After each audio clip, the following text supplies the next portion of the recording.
Ar bhá leatah bheith páirteach I bhforbairt na Gaeilge ar bhonn náisiúnta.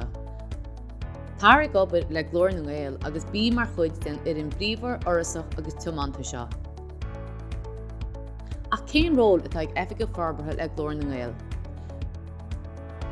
Cuireann Glór na nGael an-bhéim ar chaidrimh phearsanta a thógáil, agus mar sin bíonn na Oifigeach Forbartha a chur seirbhís timireachta ar fáil de na coistí, clubanna, teaghlaigh agus gnónna atá cláraithe fud fad na tíre. Tá trí Rannóg againn, an Rannóg Pobail, an Rannóg fiontraíochta agus an Rannóg Teanga Tí, a bhíonn ar nOifigigh Forbartha ag obair eatarthu. Tugann mu Teanga Tí ar an Rannóg a bhíonn sa plé le teaghlaigh.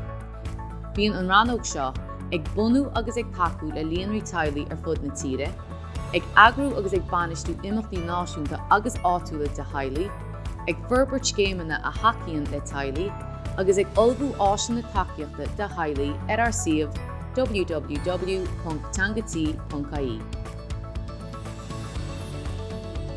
Sa Rannóg Pobail bíonn na Oifigeach Forbartha ag cuidú le coistí le pleanáil teanga agus pleanáil strátéiseach, teacht ar mhaoinú, chuir le na gcuid scileanna, bud na aircú, dea-chleachtas a rionsar na chéile agus neart eile. Tacaíonn siad le coistí a bhlachan páirt a gomórtas Glór na nGael, gomórtas a thugad aitheantas de coistí pobal Gaeilge de réir principal an pleanáil teanga.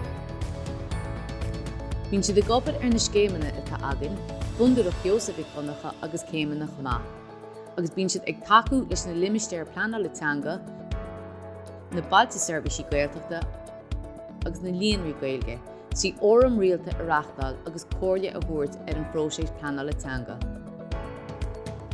Maidir leis an Rannóg fiontraíochta, bíonn na Oifigeach Forbartha ag cud an scéim gradam chun cín I measc coistí agus gnónna na tíre.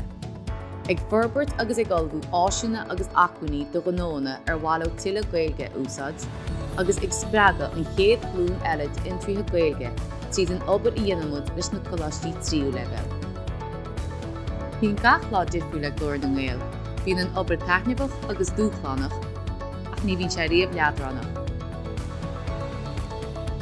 Ar bhá leat teach ag obairling, well más é sin an cás, din teaghlaigh.